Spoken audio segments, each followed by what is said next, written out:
2. Friends, enemies, neutrals, and trust. If you know your enemy and know yourself, you can win many battles without loss. If you only know yourself but not your enemy, you may win or you may lose. If you know neither yourself nor your enemy, you will always pay the price. It is imperative that we have solid definitions when it comes to who we can and who we cannot trust. Networks of saboteurs must be secure in order to succeed, and they can only be as secure as the local individual saboteur is secure. That can only be achieved through careful and thorough vetting of our networks of friends and supporters. In above-ground activism, suspicions and paranoia can be divisive and can harm a movement.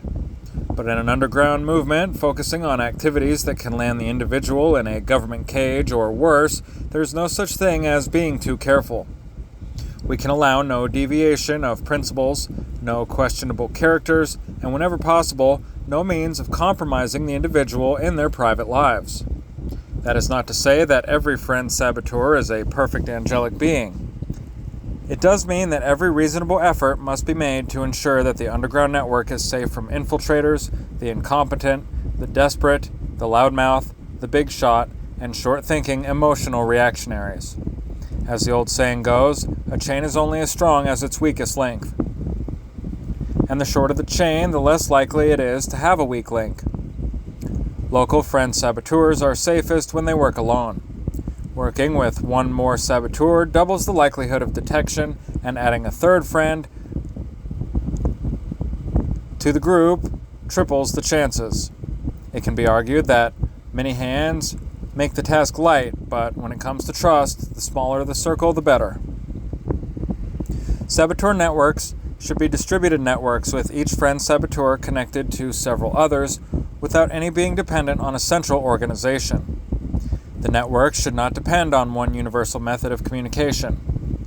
For example, some can connect through secure internet chat, while others can talk at physical meeting places and physical drop points, and others can connect through secure network-only telephones. Not carrier-based telephone systems, but dedicated secure networks using dedicated network-only portable phones.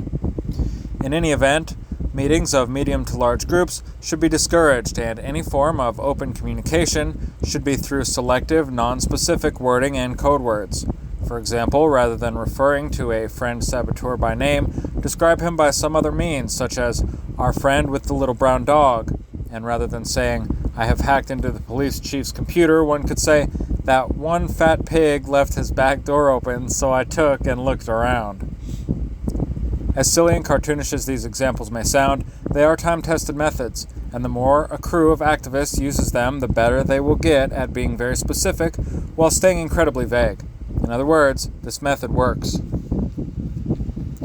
2-1. Friends. The fool chases every colorful butterfly.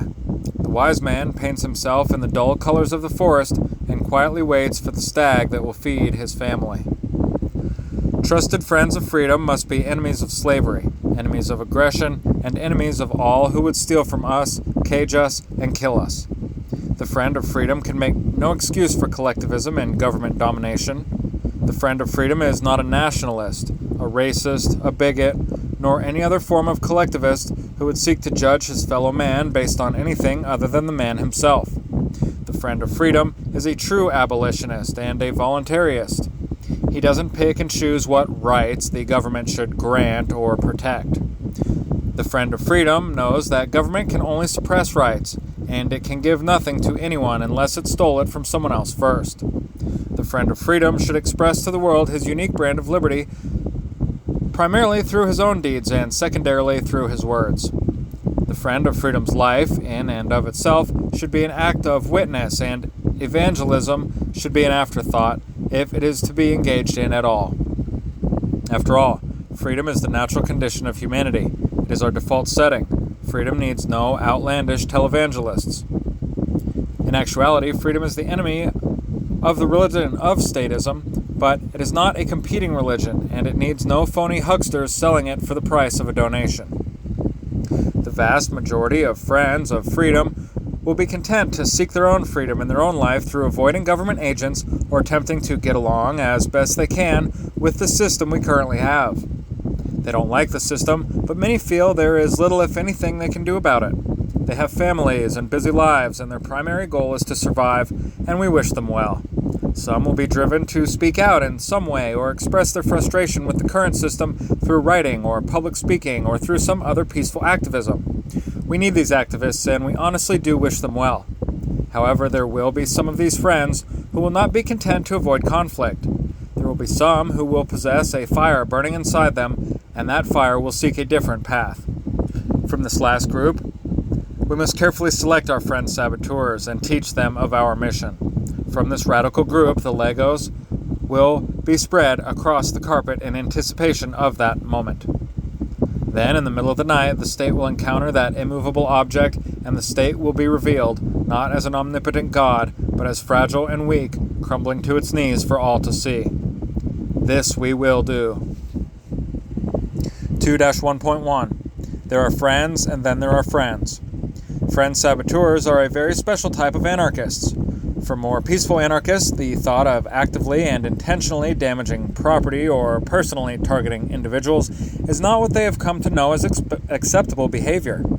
The vast majority of them will object to our type of activism. Some will be so offended that they may present a threat of exposure to the friend saboteur. Because of this gap in understanding, it should not be the role of the saboteur to recruit for the cause of simple sabotage. Rather, we should let nature take its course and allow friend saboteurs to develop at their own speed as weeds in the garden of the state. Then, when we are relatively sure of their intentions, it is best if a non-saboteur friend approaches them with something like this manual or other material introducing the concept. There is a role for every like-minded person as a friend saboteur. However, ideally, the perfect friend saboteur will not be burdened by family members that the government can arrest and use as leverage against him. He will not be the outspoken radical known for his objections to the state.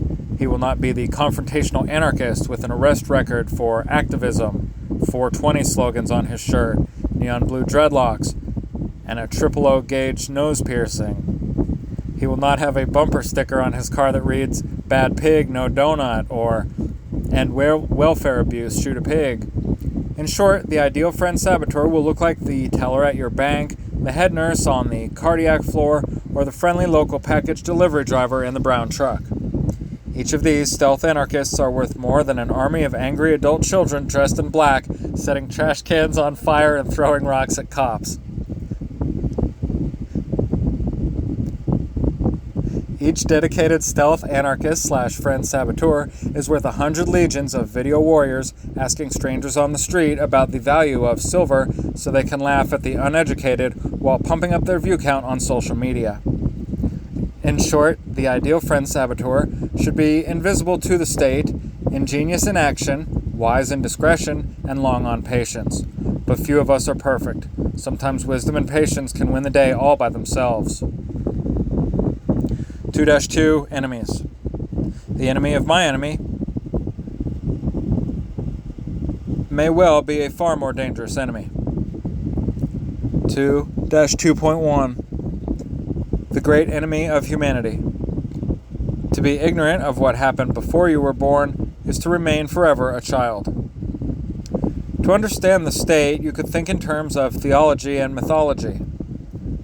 The state would appear to be the unholy trinity of government, select corporations, and central backing, served by their demonic lackeys, the media, entertainment, circuses, select clergy, and select intelligentsia. In fact, these are the idols, the temples, the priests, and the tools of the state, not the state itself. The state, whether real or imagined, is the deity in the minds of humans that inspires those humans to behave in a way that supports and perpetuates the above-stated trinity and its ghoulish angels. The state would be easily killed if it were simply a government or a bank. But it is not that. It dwells in the minds of countless actors worldwide, and it constantly shifts, morphs, and mutates in order to maintain its existence and dominance. Today, corporations control governments, and banks control corporations, but this relationship is fluid. Tomorrow, the clergy may be back on top, or governments could regain preeminence. The pecking order doesn't matter. Only the beast matters, and it dwells in the hearts of men, not in the institutions.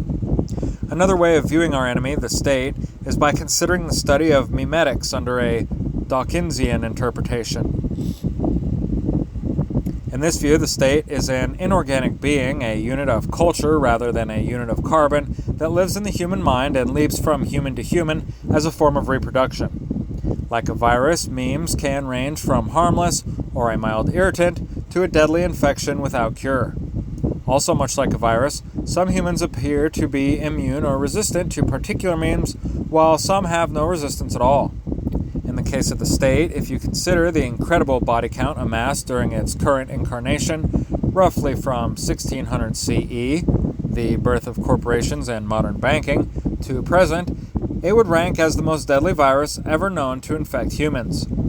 However, unlike a virus, a meme, in this case the state, can cause an infected human or humans to kill non-infected humans in massive numbers. Some estimates exceed 250 million deaths just by governments during the 20th century alone, and that staggering number doesn't include war. Read that again. 250 million people murdered by governments in 100 years, and that doesn't include war. This is our enemy. Whether a deity or a meme, the state exists in the mind of the infected believer and has now grown capable of exterminating the entire human race along with a good portion, if not all, life on this planet. The state is even the enemy of those most dedicated to it. They are simply too blinded or too greedy to see this truth. In some people, the infection is so complete that they will willingly sacrifice themselves, their children, and everything they own and love for their precious, the state. Therefore, this is not an enemy to take lightly or to attack foolishly. Once we determine that our primary enemy is not a single person, it is not an institution, it is not a political party, and it is not capitalism or socialism, but it is a belief system that inspires millions of followers worldwide, then and only then can we adopt a successful plan to defeat it. The plan must first and foremost take into account our own strengths and our weaknesses, and determine the strengths and weaknesses of our enemy. Each of us must then decide our own role and weigh the individual price to engage this enemy. Only the fool begins to build a house without determining the cost and assessing himself to assure he can afford the construction. Only after accomplishing these steps, we may engage our enemy on the field of battle that we choose with the weapons, timing, and rules that we choose. We expose ourselves to the enemy only in the way that we choose to expose ourselves. And then, when the fray is upon us, we must fight without mercy, without emotion, and with no thought of ever giving quarter or settling for any form of peace that doesn't include the complete death of our enemy, the state. Anything less, and this beast will simply regroup, shapeshift, and return upon us stronger than it has ever been. This is the nature of our enemy, the state. 2-2.1.1 The Strength of the State. The story of the state can be understood by examining the story of the Lernaean Hydra of ancient mythology. The Hydra cannot be killed by a single decapitation, as it just grows more heads from the bloody stump of the last head. Its blood is so caustic that one drop will dissolve the best armor, and its breath will kill a strong man. Indications are that this, like the stories of the ancient Titans, was originally a folktale warning of the dangers of governments. The interesting aspect of this story is that the founders of the Greek states perverted this story to justify their bloody government regimes. In the myths, the gods brought forth the only person who could defeat the Hydra, that being the great hero Hercules. Yes, Hercules was the savior of humanity. The same bloody Hercules that murdered his own family. As luck would have it, most of the ancient kings of the Greek cities just happened to be direct descendants of this great man, thus justifying the reign of each king, or so they told their subjects. This is how the state operates. When people come to realize what a hideous monster the government is, the state provides a great man as the deliverer. The great man destroys the monster and sets up a new government. That's why we need strong government headed by a great man. Otherwise, there would be a strong government headed by a monstrous beast. And yet, that great man is always the puppet of the true beast, the state. The state exists in the minds of hundreds of millions of faithful believers worldwide. Estimates are that there are currently some 350,000 humans born every day. That means the state can sacrifice vast numbers of believers and neutrals, see description below, without seriously weakening its base of existence. Additionally, a common belief among faithful state supporters is the idea that the earth is overpopulated. Whether true or not, the existence of state followers who not only believe this but are also in positions of influence and authority means that there are people with decision-making power who would be willing to exterminate unimaginable quantities of their fellow humans in order to keep the state alive and functioning. And their fanatical belief system demands such sacrifices, as has been clearly demonstrated throughout their history. When a sane, free-minded person considers the state under these terms, it's difficult to grasp the extent that those in power will go in order to maintain their power structure. However, when we think about the strengths of the state, this is the exact thing we must take into consideration. The state has no love of humanity, it feels no empathy, it is incapable of knowing fear. It thinks of humans no more than a virus thinks about its current host. Without blinking and on command, the faithful followers will throw the switches, lock the targets, and turn the keys that will incinerate cities full of people, sending poisonous waves of radioactive dust into the atmosphere to continue killing for decades. This is our enemy, the state. Such an enemy cannot be reasoned with, cannot be threatened, cannot be intimidated, cannot be bluffed, cannot be bribed, cannot be negotiated with, and will never stop until he dominates every single human or kills them all in the process. Such an enemy is willing to send any quantity of young foolish followers into battle to either die or murder waves and waves of both combatants and non-combatants alike. Such an enemy will round up millions for extermination on the hopes of killing a handful in the resistance. This enemy sees with hundreds of millions of eyes, and any idea we can come up with has already passed through 100 million of its brains. This is our enemy. This is the state. These are just some of the strengths of the state, but this list can continue. He has almost unlimited wealth. A stronghold cannot be built that he cannot destroy. Hiding from him is near impossible. He can touch almost every electronic communication. He has information about almost every human. He constantly seeks more details about everyone, and he will not stop so long as he has believers who love power. This is our enemy, the state.